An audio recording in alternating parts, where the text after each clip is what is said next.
Herkese merhaba. Aşçının kanalı Aşçı Tarifine hepiniz hoş geldiniz. Bu haftaki tarifimizde sizlere orijinal birebir marketten ve bakkaldan aldığınız o güzel kavurmayı evde nasıl yaparsınız bütün detaylarıyla anlatacağım. Dışarıda kilosu bir dünya paraya satılan kavurmayı evde kendiniz daha ucuza mal edip katkısız, doğal ve sağlıklı kavurmayı istediğiniz zaman yapıp tüketebilirsiniz. Şimdi sizleri daha fazla bekletmeden bu güzel tarifin detaylarına geçiyorum. İyi seyirler dilerim.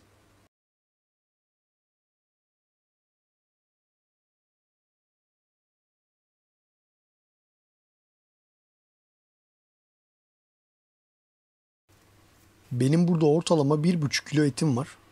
Kavurma için dana etinin genelde sırt, kol, kürek kısmı ya da but kısmından elde edilen etler kullanılır ve çok yağlı etler tercih edilmez.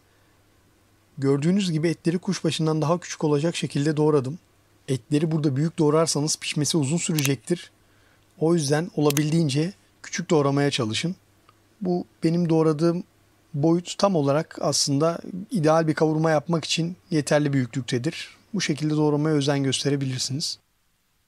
Burada da ortalama 150 gram yine dananın kendi etinden doğramış olduğum yağları var. Bunları ete göre daha küçük küçük doğradım görmüş olduğunuz gibi. Burada yine iç yağ kullanabileceğiniz gibi kuyruk yağı da kullanabilirsiniz kavurmanızı yaparken. Şimdi yapacağım ilk işlem tenceremi ocağa aldım ve içerisine yağlarımı ilave ediyorum. Burada kesinlikle tavaya başka yağ eklemiyorum. Yağlar biraz eriyip yağını salınca ısınmış olan tavanın içerisine etlerimi ilave ediyorum ve birkaç dakika bu şekilde renklerinin dönmesi için bırakıyorum.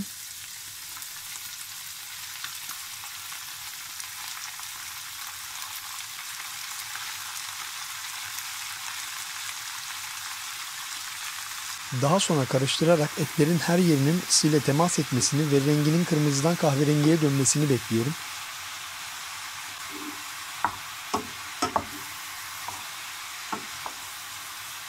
Tabi bu aşamada et miktarının fazla olmasından dolayı tavanın ısısı giderek düşüyor ve etler suyunu salmaya başlıyor.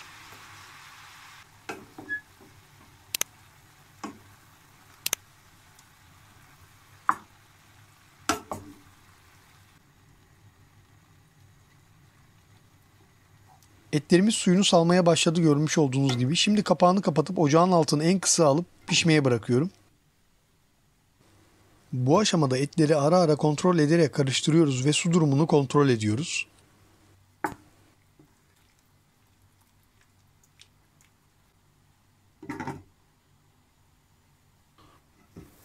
Şu anda ortalama 1 saat kadar pişti. Gördüğünüz gibi suyunu çekmeye de başlamış ama etlerimiz istediğimiz kıvama gelmedi. Daha yumuşak, lokum gibi bir kıvamı olmasını istiyoruz. Bu sebeple üzerine su ilavesi ediyorum. Ben burada toplamda 3 çay bardağı su ilave ettim.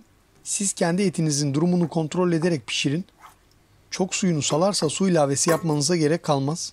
Burada tabi kullandığınız tavanın büyüklüğü, etin hacmi, ocağın ısısı hepsi birer etken. Lütfen unutmayın ve etinizi kontrol ederek pişirin.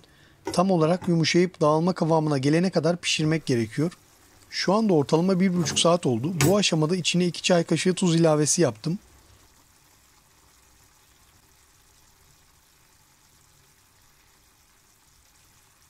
Etim de suyunu neredeyse çekmiş durumda. Kapağını kapatıp bir yarım saat daha pişiriyorum.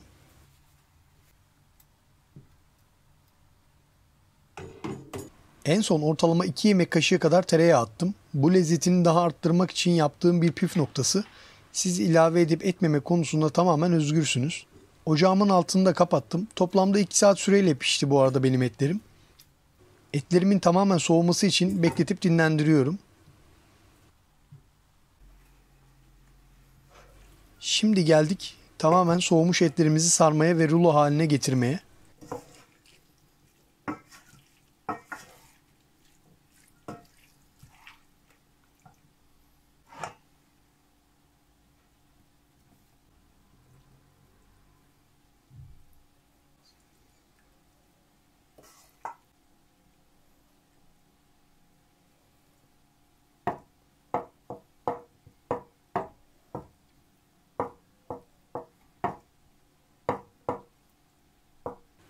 Streçle sarmak zor gelebilir. Eğer isterseniz böyle 1,5 litrelik plastik su şişelerinin içerisine de basabilirsiniz.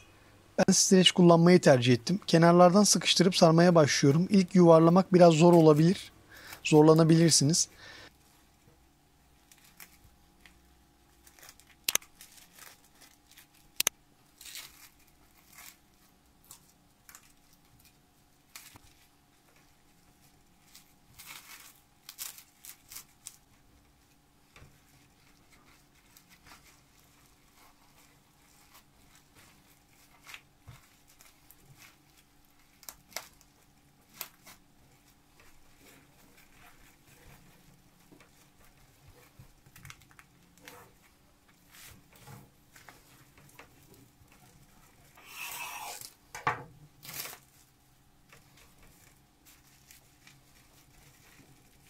Daha sonra kenarlardan tutup çevire çevire sıkıştırıyorum ve düzgün yuvarlak bir form kazanmasını sağlıyorum.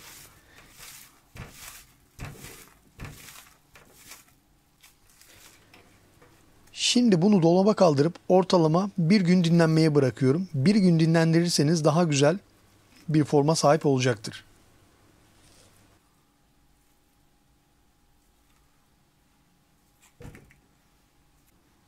Kavurmamız görmüş olduğunuz gibi gayet güzel donmuş. İçindeki kendi yağından dolayı güzel sert bir kıvam almış. Şimdi dilimlemeye geçiyorum.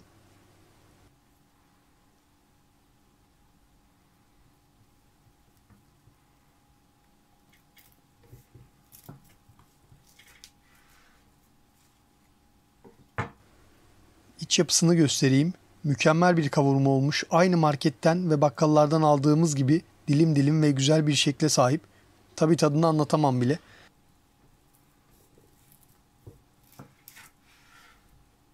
Kavurmayı bu şekilde dilim dilim yapıp streçle sarıp derin dondurucuda muhafaza edip istediğiniz zaman çıkarıp tüketebilirsiniz.